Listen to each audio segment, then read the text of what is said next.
Hello everyone, last video में हमने concept किया था एवरेज प्रॉफिट का। आज हम उसको आगे कंटिन्यू करेंगे। आज हम एवरेज प्रॉफिट का ही एक न्यू पार्ट जो आपने पहले भी कर रखा है वो है weighted average profit. Weighted average profit वो सीखेंगे किस तरह से आप वेटेड एवरेज प्रॉफिट के बेसिस पर गुडविल निकालते हैं। अब वेटेड एवरेज प्रॉफिट आप लोगों ने +1 में किया होगा, वेटेड मीन स्टैटिस्टिक्स के अंदर सेम है। हम क्या करेंगे, वहां पर हम हर एक वैल्यू को वेट्स असाइन कर देते हैं, यहाँ पर हर साल के प्रॉफिट को वेट असाइन कर देंगे और जो भी उनका प्रोडक्ट आएगा उसको डिवाइड कर देंगे वेट से, जो भी टोटल होगा वेट का। तो अब हम इसको एक इलस्ट्रेशन के थ्रू करते हैं। इलस्ट्रेशन नंबर है 8। क्वेश्चन में आपको क्या कह रहे हैं, it was agreed to calculate the value of goodwill of a firm at 3 years purchase of the weighted average profit। Question number 8 है, आपने क्या करना है, 3 years परचेज निकालनी है। कल हमने किया था ये कंसेप्ट। गुडविल निकालने का फॉर्मूला क्या होता था, average profit into number of years purchase. तो यहाँ पर भी उसी तरह से फॉर्मूलाज होंगे। 3 years purchase weighted average profit की निकालेंगे of the weighted average profit of the past 4 years। आपने लास्ट के 4 years कंसीडर करने हैं। The appropriate weights to be used each year ended on 31 March are 2012 को 1, 2013 को 2। उन्होंने आपको बता रखे हैं किस तरह से आपने वेट असाइन करने हैं। The profit for these years ended on 31 March are 2012 का आपको गिवन है 20,200, 2013 का आपको गिवन है 24,800, 2014 का 20,000 एंड 2015 का 30,000। उसके बाद on a scrutiny of the accounts the following matters are revealed. अब इसके अंदर आपको क्या करनी है, कुछ एडजस्टमेंट्स करनी है। तो सबसे पहले तो एक टेबल ही बना लेते हैं, उसी के अंदर हम क्या कर लेंगे, जो भी एडजस्टमेंट्स हैं वो कर लेंगे। तो आपके पास 4 years गिवन है, 2012 टू 2015, 2012, 2013, 2014 एंड 2015। ये 4 years हो गए। आपको प्रॉफिट्स भी गिवन है, पहले प्रॉफिट्स लिख लेते हैं। 2012 का है आपका 20,200, उसके बाद 2013 का है 24,800, उसके बाद 20,000 एंड 30,000। ये 4 years के आपके प्रॉफिट्स गिवन है आपको क्वेश्चन के अंदर। अब क्या क्या कमियां रह गई थी, क्या क्या एडजस्टमेंट्स करने की जरूरत है गुडविल कैलकुलेट करने के लिए, वो देखते हैं। On 1st December 2013, a major repair was made in respect of the plant incurring 6,000, which amount was charged to revenue। अब ये तो कल भी हमने किया था, जो आपका कैपिटल एक्सपेंडिचर होता है आप उसको क्या कर देते हो, रेवेन्यू ट्रीट कर देते हो। तो 1st December 2013 की बात कर रहा है। 1st December 2013 कौन से फाइनेंशियल ईयर के अंदर आएगा, हमारे पास जो प्रॉफिट्स गिवन है वो 31 मार्च के गिवन है। तो अगर हम देखें ये वाला प्रॉफिट कब का है, 2011-12, ये कब का है 12-13 का, ये कब का है 13-14 और ये 2014 एंड 15। तो अगर हम बात करें 1st December 2013 की, तो वो कौन से फाइनेंशियल ईयर के अंदर आएगा, इस फाइनेंशियल ईयर के अंदर। ठीक है, इसमें वो आपको क्या बोल रहे हैं, आपने एक रिपेयर करवाया था जिसकी कॉस्ट आई थी 6,000, आपने उसको रेवेन्यू में चार्ज कर दिया। The paid sum is agreed to be capitalised for goodwill calculation subject to adjustment of depreciation of 10% पर annum on reducing balance method. वही हमने कल भी किया था। आपने क्या किया, रेवेन्यू को आपने कैपिटल एक्सपेंडिचर को रेवेन्यू कर दिया ट्रीट। तो सबसे पहले तो हम क्या करते हैं, ऐड कर देते हैं जो भी आपकी अमाउंट वो कहां पर जानी चाहिए थी, एसेट्स के अंदर जानी चाहिए थी, हमने क्या कर दी, प्रॉफिट्स के अंदर से लेस कर रखी है। तो अब हमको क्या करना पड़ेगा, वो कैपिटल एक्सपेंडिचर वापस से ऐड करना पड़ेगा। कितने का है, 6,000 का। ठीक है, उसके बाद वो क्या कह रहे हैं, उसके ऊपर आपने डेप्रिसिएशन भी लगाना है 10% पर annum on reducing balance method. आपने रिड्यूसिंग बैलेंस मेथड पे उस पे डेप्रिसिएशन भी लगाना है। तो डेप्रिसिएशन तो आपका खर्चा ही होगा, डेप्रिसिएशन तो आप लगाएंगे तो वो आपका खर्चा होगा। तो अगर इस 6,000 आपने कब इनकर किया, 1st December 2013 को, तो इसके ऊपर डेप्रिसिएशन कितने का लगेगा, 4 मंथ्स का, दिसंबर, जनवरी, फरवरी, मार्च।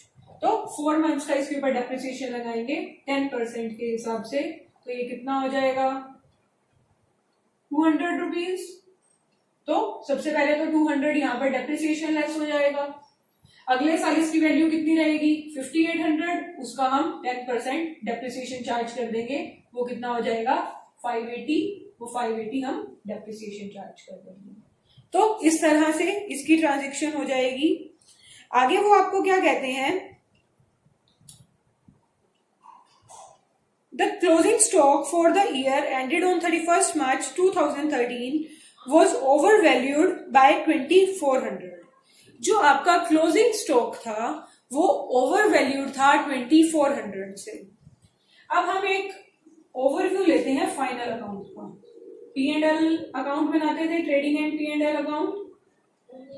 उसके अंदर अगर आपका क्लोजिंग स्टॉक ओवर वैल्यूड है, मतलब ज्यादा दिखा रखा है आपने, तो हमारा प्रॉफिट भी क्या हो जाएगा, यहाँ पर ग्रोस प्रॉफिट निकलता है ट्रेडिंग अकाउंट में।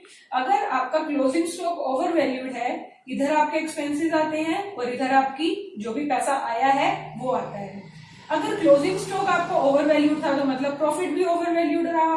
ये प्रॉफिट आप ग्रोस प्रॉफिट को यहाँ ट्रांसफर करते हैं, यहाँ ओवर वैल्यूड रहेगा तो यहाँ पर नेट प्रॉफिट भी आपका ओवर वैल्यूड रहेगा। तो वो आपको बोल रहे हैं कि आपका क्लोजिंग स्टॉक क्या है, ओवर वैल्यूड है, जिसकी वजह से आपका प्रॉफिट भी ओवर वैल्यूड होगा।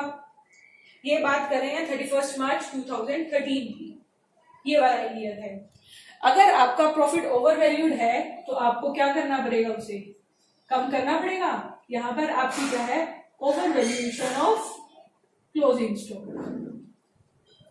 कितने से है वो हम देख लेते हैं, 2400 से। तो 2400 लेस कर देंगे, ठीक है। अब अगले साल, इस साल का जो आपका मतलब 2000, हम 12-13 की बात कर रहे थे, इस साल का क्लोजिंग स्टॉक अगर आपका ओवर वैल्यूड है तो ऑब्वियस सी बात है कि 2013-14 के अंदर जब वो ओपनिंग स्टॉक बना होगा तो भी वो क्या होगा, ओवर वैल्यूड ही होगा। तो अब एक और देखते हैं, यहाँ पर अगर आपका यहाँ पर ओपनिंग स्टॉक हम कहें कि ओवर वैल्यूड है तो आपका प्रॉफिट कम हो गया, प्रॉफिट कम हो गया क्योंकि आपका ओपनिंग स्टॉक क्या है 2400 से ज्यादा है। तो मतलब जो 2400 आपके प्रॉफिट में ऐड हो सकते थे वो आपके ओपनिंग स्टॉक में ओवर वैल्यूड हो गए। इसी की वजह से अब आपका ग्रोस प्रॉफिट जो यहाँ ट्रांसफर होगा वो भी ओवर वैल्यूड हो जाएगा और नेट प्रॉफिट भी आपका अंडर वैल्यूड हो जाएगा और आपका ये भी अंडर वैल्यूड हो जाएगा। तो जब आपका ओपनिंग स्टॉक अंडर वैल्यूड है तो आप उसके लिए क्या करेंगे, अंडर वैल्यूएशन है क्लोजिंग स्टॉक का, वो आपको क्या करना पड़ेगा, इस ईयर का है वो आप क्या कर देंगे, एक मिनट, क्लोजिंग स्टॉक आपका 31 मार्च 2013 का था, तो ये जो क्लोजिंग स्टॉक है वो 2400 तो इस ईयर में से लेस होगा और इस ईयर में जो आपका ओपनिंग स्टॉक बना वो ऐड हो जाएगा, ठीक है। तो नेक्स्ट आपको क्या कहते हैं, to cover management cost an annual charge of 4800 should be made for the valuation for the purpose of goodwill valuation. आपको हर साल क्या करना है, 4800 की मैनेजमेंट कॉस्ट चार्ज करनी है। तो आप जब आप कॉस्ट चार्ज करोगे तो आपके प्रॉफिट क्या हो जाएंगे, कम हो जाएंगे। मैनेजमेंट कॉस्ट 4800 हर साल वो कहते हैं आप क्या कर देंगे, लेस कर देंगे सारे साल के प्रॉफिट्स में से। तो इस तरह से हमारी मैनेजमेंट कॉस्ट लेस हो गई। इसके बाद आपकी सारी ट्रांजेक्शन्स खत्म हो गई हैं, जो भी एडजस्टमेंट्स बोली थी। अब आपको क्या करना है, गुडविल की वैल्यूएशन करनी है। तो हम देखें इसके अंदर तो क्या है, सिर्फ 20,200 में से 4800 लेस करने हैं, तो ये कितने हो जाएंगे 15,400। इसमें क्या करेंगे, आपने लेस कितने करने हैं 7,200, इसमें से लेस कर देंगे, कितना आएगा 17,600। उसके बाद आपका नेक्स्ट ईयर क्या है, 20,000 प्लस का है, ये भी प्लस का है, ये भी प्लस का है, तो 26,000 और 28,400, जिसमें से आपको लेस कितने करने हैं 5,000, तो आपका कितना आ जाएगा 23,400। और इसके अंदर अगर हम देखें तो 30,000 में से आपने लेस कितने करने हैं, ये आ जाएगा आपका 5380, 4800 प्लस 580, 085380, तो ये कितना आ जाएगा आपका 24,720, सॉरी 620, 24,620। ये आपके क्या आ गए, चारों साल के प्रॉफिट्स आ गए, जिसके बेसिस पर आपने क्या करनी है, गुडविल कैलकुलेट करनी है। तो हम देखते हैं फर्स्ट ईयर आपका प्रॉफिट कितना है 15,400, फिर कितना है 17,600, फिर है 23,400 और फिर लास्ट में कितना है 24,620। इसके अंदर आपने जो वेट्स असाइन करने हैं वो आपको गिवन है 1 2 3 1 2 3 एंड 4 गिवन है क्वेश्चन में। उसके बाद हम क्या कर लेंगे, प्रोडक्ट्स निकाल लेंगे, मतलब इनको मल्टीप्लाई कर देंगे। 15,400 इंटू 1 प्रोडक्ट्स निकाल रहे हैं, 15,400 हो जाएगा और ये कितना हो जाएगा 35,200, ये कितना होगा, ये आपका आ जाएगा 70,200 और लास्ट है आपका वो कितना आ जाएगा 98,480। इन सबका टोटल है आपके पास 219,280, ठीक है। और इस हम क्या करते हैं, हमारा फॉर्मूला क्या होता है, हमारा फॉर्मूला हमारे पास होता है जो आपके पास प्रोडक्ट्स आए हैं 219,280 और जो आपके पास वेट्स है डिवाइडेड बाय 10, आपका कितना आ गया 219,280। निकालने गुडविल किस पे है, 3 इयर्स परचेज पर, तो आपके वेटेड जो प्रॉफिट्स आए हुए हैं वो है 219,280। तो अब हम क्या करेंगे, इसको 3 इयर्स परचेज पर निकालना है, वो निकाल देंगे, आपका आ जाएगा 65,784। आपकी ये क्या आ गई, गुडविल। यहाँ पर भी आपका फॉर्मूला सेम ही था कि जो आपके वेटेड एवरेज प्रॉफिट आएंगे इनटू में नंबर ऑफ इयर्स परचेज, आपकी गुडविल आ जाएगी। तो इस तरह से आपने वेटेड एवरेज प्रॉफिट के करने हैं। ये एडजस्टमेंट हमने कल भी की थी, इसके अंदर भी एडजस्टमेंट इसी तरह से चलेगी। अब जो नेक्स्ट मेथड है हमारा वो है super profit method. First method हमारा था average profit method, second method जो हम कर रहे हैं वो है सुपर प्रॉफिट मेथड। सबसे पहले स्टार्ट करने से हमको ये समझ लेना चाहिए कि सुपर प्रॉफिट्स होते क्या हैं। सुपर प्रॉफिट्स क्या होते हैं, जैसे इसके अंदर हम 3 तरह के प्रॉफिट्स लेते हैं सुपर प्रॉफिट के लिए। एक तो होते हैं एवरेज प्रॉफिट, मतलब जितने पिछले सालों से आप कमा रहे हो उनकी एवरेज क्या है। नेक्स्ट होता है नॉर्मल प्रॉफिट, ये अभी मैं आपको बताती हूँ। और थर्ड जो हमारा हो गया वो हो गया सुपर प्रॉफिट, ठीक है। एवरेज प्रॉफिट के बारे में तो आप सबको पता ही है कि एवरेज प्रॉफिट जब हम कई पिछले सालों की हम क्या कर लेते हैं, एवरेज ले लेते हैं, वो हमारा एवरेज प्रॉफिट होता है। नॉर्मल प्रॉफिट क्या होता है, नॉर्मल प्रॉफिट मतलब जैसे कि जो सेम तरह की इंडस्ट्रीज हैं या सेम तरह के जिनका बिजनेस है, बिजनेस का जो नेचर है वो सेम है। जैसे अगर हम कहीं कोई सोप की जो फैक्ट्रीज हैं जो उनके सब्सटीट्यूट्स हैं, जैसे लक्स का सोप भी आ रहा है और उसके अलावा भी कई तरह के हमारे पास सोप्स आ रहे हैं, तो हर एक उस इंडस्ट्री के अंदर कुछ परसेंटेज होती है कि अगर आप इस इंडस्ट्री में बिजनेस करोगे तो उसका इतना परसेंट तो आप कमाई लोगे। जैसे कि अगर आपने 5 लाख बिजनेस में लगाया है तो आप उसका 10% जो नॉर्मल रेट ऑफ रिटर्न है वो आप अर्न कर ही लोगे, मतलब 50,000 तो आप अर्न कर ही लोगे। तो ये तो होते हैं नॉर्मल प्रॉफिट्स। सुपर प्रॉफिट्स क्या होते हैं, जब आप 10% नहीं, आप उससे कुछ ज्यादा कमा रहे हो, आप उसी इंडस्ट्री के अंदर काम कर रहे हो, हमने 5 लाख रुपए लगाए हैं, लेकिन 5 लाख के ऊपर आप 15% कमा रहे हो, ठीक है। तो आपके प्रॉफिट्स कितने हो गए 75,000। तो यहां पर सुपर प्रॉफिट आपके क्या होंगे, जो आपके एवरेज प्रॉफिट है माइनस में नॉर्मल प्रॉफिट, इसके अंदर जो ये 5% एक्स्ट्रा कमा रहा है वही उसका सुपर प्रॉफिट है। तो इसको हम एक इलस्ट्रेशन के थ्रू करते हैं। देखिए इलस्ट्रेशन 10 है, सबसे फॉर्मूलाज हम साथ साथ ही कर लेंगे इलस्ट्रेशन के। A firm earned net profits during the last 7 years as follows. एक फर्म है, इलस्ट्रेशन नंबर 10 हम कर रहे हैं। तो 2009 से लेकर आपको 2015 तक के प्रॉफिट गिवन है। 2009, 2010, 2011, 2012, 2013, 14 एंड 15। क्या बोल रहे हैं, 20,000 का प्रॉफिट है देन क्या है 70,000 का लॉस है। देन 2011 में 40,000 का लॉस है। उसके बाद आपको कहते हैं 2012 में 2,50,000 का प्रॉफिट है। 2,50,000 का प्रॉफिट है। देन आगे आपको 2013 में 2,70,000 का प्रॉफिट है। उसके बाद 2014 में 3 लाख का प्रॉफिट है और 2015 के अंदर 3,20,000 का प्रॉफिट है।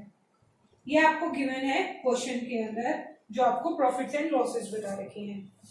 नेक्स्ट आगे आपको क्या कहते हैं, the capital invested in the firm is 12 lakh. आपने बिजनेस के अंदर कैपिटल कितनी लगा रखी है, 12 लाख रुपीज। ठीक है। उसके बाद normal rate of return in the similar type of business is 10%। Normal rate of return यानी कि कोई भी इस तरह का बिजनेस करता है तो वो कितने कमाता है, 10% कमाता है। Calculate the value of goodwill on the basis of 2.5 years purchase of average super profit. अब आपको निकालना किसका है, 2.5 years परचेज पर निकालना है एवरेज सुपर प्रॉफिट का। मतलब पहले हमको सुपर प्रॉफिट चाहिए, फिर उसको 2.5 से मल्टीप्लाई करेंगे तो हमारी गुडविल आ जाएगी। तो सबसे पहले हमको क्या निकालना पड़ता है, एवरेज प्रॉफिट्स। हर क्वेश्चन के अंदर सुपर प्रॉफिट निकालने के लिए हमको एक एवरेज प्रॉफिट की नीड है, नॉर्मल प्रॉफिट की, देन सुपर प्रॉफिट की। उसके बेसिस पर हम गुडविल निकालेंगे। तो सबसे पहले हम एवरेज प्रॉफिट निकालते हैं। कितना आएगा 20,000 और ये कितना हो जाएगा 270 और 270 5,40,000, 8,40,000, 8,60 और 11,60,000, जिसके अंदर से आपने क्या करना है, 11,60,000 आपका टोटल आ गया। उसके बाद आपका लॉस कितना रहा हुआ है, वो है 1,10,000, तो वो लेस कर देंगे तो आपका आ गया 10,50,000। ठीक है। आपके एवरेज प्रॉफिट हमने देखे 10,50,000 डिवाइडेड बाय कितने ईयर्स हैं, 1 2 3 4 5 6 7, डिवाइड कर देंगे तो आपका कितना आ गया एवरेज प्रॉफिट, 1,50,000। एवरेज प्रॉफिट सबको आता है निकालना। उसके बाद हम निकालेंगे नॉर्मल प्रॉफिट। नॉर्मल प्रॉफिट के लिए हमारा फॉर्मूला क्या होता है, कैपिटल एम्प्लॉयड, जितनी भी आपने बिजनेस के अंदर कैपिटल लगा रखी है, इन्वेस्ट कर रखी है, इनटू में नॉर्मल रेट ऑफ रिटर्न जो भी आपको क्वेश्चन में गिवन होगी, डिवाइडेड बाय 100। तो कैपिटल एम्प्लॉयड हमको क्वेश्चन में गिवन है 12 लाख रुपीज है, नॉर्मल रेट ऑफ रिटर्न 10% है, तो हमारा नॉर्मल प्रॉफिट कितना आ गया, 1,20,000 रुपीज। हमारे पास एवरेज प्रॉफिट्स भी आ गए एंड नॉर्मल प्रॉफिट्स भी आ गए। फिर हम निकालते हैं सुपर प्रॉफिट्स। सुपर प्रॉफिट्स निकालेंगे।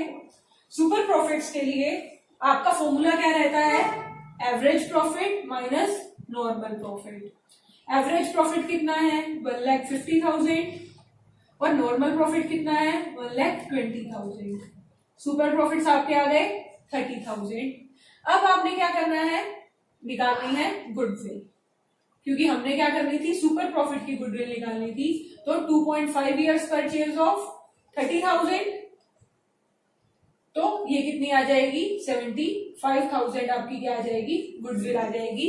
तो इस तरह से हम क्या करेंगे, सुपर प्रॉफिट मेथड से गुडविल कैलकुलेट। नेक्स्ट हम देखते हैं इलस्ट्रेशन नंबर 13 के अंदर Amit and Kartik are partner sharing and profit and losses equally.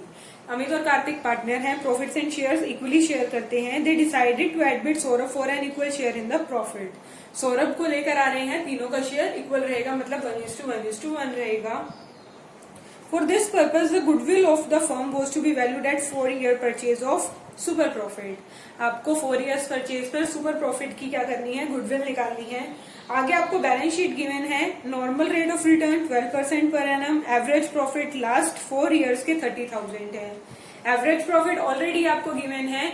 उसके बाद आप क्या करते हैं, नॉर्मल प्रॉफिट कैलकुलेट करते हैं। तो नॉर्मल प्रॉफिट के लिए रेट उन्होंने आपको दे दिया है, आपने बताना है कि सौरभ का जो शेयर है गुडविल का वो कितना रहेगा। तो अब हमको क्या चाहिए होता है, नॉर्मल प्रॉफिट निकालने के लिए हमें हमारा फॉर्मूला होता है capital employed into normal rate of return divided by 100। यही फॉर्मूला होता है हमारा नॉर्मल प्रॉफिट का। अब क्वेश्चन में आपको क्या नहीं गिवन, कैपिटल्स नहीं गिवन। कैपिटल तो गिवन है अमित एंड कार्तिक की। अगर हम लेंगे तो हम क्या कहेंगे, कैपिटल कितनी लगा रखी है 1,40,000, 90,000 प्लस 50,000, पर नहीं, साथ में आपको गिवन है रिजर्व्स। जो रिजर्व होते हैं वो भी तो किसका पार्ट होते हैं, हमारे ही प्रॉफिट्स का पार्ट होते हैं। जो रिटेन्ड प्रॉफिट्स होते हैं हम अपने प्रॉफिट का कुछ पार्ट साइड में रख देते हैं, तो वो भी तो हमारी ही बिजनेस में कैपिटल लगाई हुई है, मतलब हमने ही अपना शेयर बिजनेस के अंदर रखा हुआ है। तो कैपिटल एम्प्लॉयड जब आप निकालोगे तो तब आपने क्या करना है, कैपिटल्स पार्टनर की प्लस में रिजर्व, तीनों को ऐड करके हम कैपिटल एम्प्लॉयड मानेंगे। जैसे इसके अंदर कितनी हो गई 1,60,000, तो अगर हम नॉर्मल प्रॉफिट निकालते हैं तो आपका कितना हो जाएगा 1,60,000। नॉर्मल रेट ऑफ रिटर्न आपको 12% पर एनम गिवन है, तो आपकी कितनी हो जाएगी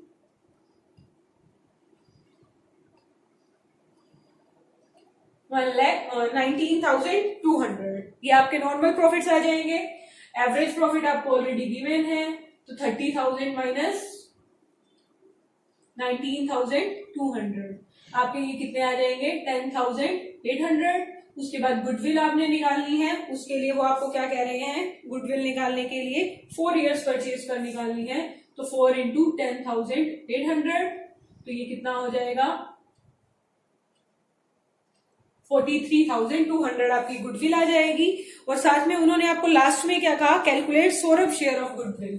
टोटल गुडविल कितनी है 43,200। अगर हम सौरभ का शेयर निकालते हैं तो वो अब कितने के लिए आ रहा है, इक्वल शेयर के लिए, तो डिवाइडेड बाय 3, तो वो कितना हो जाएगा 14,400 सौरभ का शेयर निकल जाएगा। तो इस तरह से जैसे भी वो आपको बोलेंगे, इसमें हमको सौरभ का शेयर निकालने को बोला था तो हमने सौरभ का शेयर निकाल दिया। और जब आपको बैलेंस शीट गिवन होगी तो कैपिटल एम्प्लॉयड में कैपिटल के साथ आप रिजर्व्स भी ऐड करेंगे, क्योंकि वो रिजर्व्स भी किसके हैं, उन्हीं पार्टनर्स के हैं। अब इलस्ट्रेशन 14 देखते हैं। On April 1, 2018, an existing firm had assets of 75,000, including cash of rupees 5,000. The partner's capital account showed a balance of 60,000 and reserve constituted the rest. If the normal rate of return is 10% and the goodwill of the firm is valued at 24,000 at 4 years purchase, find the average profit of the firm. अब इसके अंदर उन्होंने question ही घुमा दिया, आपको goodwill दे रखी है, आपने निकालने क्या है एवरेज प्रॉफिट। तो सबसे पहले तो हमारे पास गुडविल का फॉर्मूला होता है। अब हम क्या करेंगे, अपोजिट चलेंगे। 14th क्वेश्चन है, गुडविल का फॉर्मूला हमारे पास क्या होता है, सुपर प्रॉफिट इनटू जो भी नंबर ऑफ ईयर्स परचेज है। गुडविल उन्होंने हमको कितनी दी है, गुडविल उन्होंने कहा है 24,000 है, और वो नंबर ऑफ ईयर्स परचेज कितने हैं, सुपर प्रॉफिट्स आपके कितने हैं, 4 ईयर्स पर है। तो यहां से हम क्या कर लेंगे, सुपर प्रॉफिट्स निकाल लेंगे। सुपर प्रॉफिट्स निकालने के लिए 24,000 डिवाइडेड बाय 4, सुपर प्रॉफिट्स आपके आ गए 6,000 रुपीज। ठीक है, अब इसके बाद हम क्या करते हैं, सुपर प्रॉफिट वाला फॉर्मूला लगाते हैं, average profit minus normal profit. Super profit हमारे पास है, नॉर्मल प्रॉफिट की हमको सारी इंफॉर्मेशन गिवन है, तो पहले हम नॉर्मल प्रॉफिट निकाल लें तो एवरेज प्रॉफिट निकल जाएगा। तो नॉर्मल प्रॉफिट के लिए देखते हैं, आपके पास क्या गिवन है, हम बैलेंस शीट अगर बनाए तो आपकी एसेट्स कितनी है 75,000 इंक्लूडिंग कैश। ठीक है, कैपिटल उन्होंने आपको बोली 60,000 और बाकी क्या है, रिजर्व्स है। मतलब ये 75,000 है तो ऑब्वियस सी बात है ये भी 75,000 ही होगा, तो वो आपकी कितने आ गए 15,000। उन्होंने हमको क्वेश्चन में क्या बोला था, the partners capital account showed a balance of 60,000 and reserve constituted the rest. मतलब जो बाकी का बचता है वो क्या है, रिजर्व्स है। तो यहाँ पर हमको पता क्या चल रहा है कि आपकी जो भी नॉर्मल प्रॉफिट है, हमको क्या नॉर्मल प्रॉफिट के लिए क्या चाहिए होता है, हमको यहां से पता चल गई हमारी कैपिटल कितनी है 75,000। रेट ऑफ रिटर्न आपको क्वेश्चन के अंदर गिवन है 10%, तो 10/100 करेंगे तो ये कितना आ जाएगा 7,500। ये आपका आ गया नॉर्मल प्रॉफिट। तो यहाँ पर सुपर प्रॉफिट है हमारे 6,000, नॉर्मल प्रॉफिट है हमारे 7,500। यहां से हम क्या करेंगे, एवरेज प्रॉफिट को कैलकुलेट कर लेंगे। ये आपका कितना आ जाएगा, average profit is equal to 7500 plus 6000 that is 13500 आपके क्या आ जाएंगे, एवरेज प्रॉफिट आ जाएंगे। तो इसी तरह से आपको ये तीन या चार जो भी फॉर्मूलाज हैं, सबसे पहले एवरेज प्रॉफिट निकालना आना चाहिए, उसके बाद नॉर्मल प्रॉफिट, सुपर प्रॉफिट और फिर गुडविल। अगर आपको क्वेश्चन में ये चारों चीजें निकालनी आती हैं तो क्वेश्चन कैसे भी मोल्ड होकर आ जाए आप इजीली कर सकते हो। जैसे इसके अंदर उन्होंने हमको बता रखा है कि सुपर प्रॉफिट के बेसिस पर निकाल रहे हैं, गुडविल गिवन है, number of years purchase given है, हमने सुपर प्रॉफिट्स कैलकुलेट कर लिए। फिर हमको पता है सुपर प्रॉफिट का फॉर्मूला क्या होता है, बाकी उन्होंने इन्फॉर्मेशन हमको क्वेश्चन में सारी दे ही रखी है, तो उसके बेसिस पर हम जो भी वो चीज हमको कहेंगे वो हम कैलकुलेट कर सकते हैं। तो अब आपने जो क्वेश्चन करने हैं वो weighted average profit and super profits के करने हैं।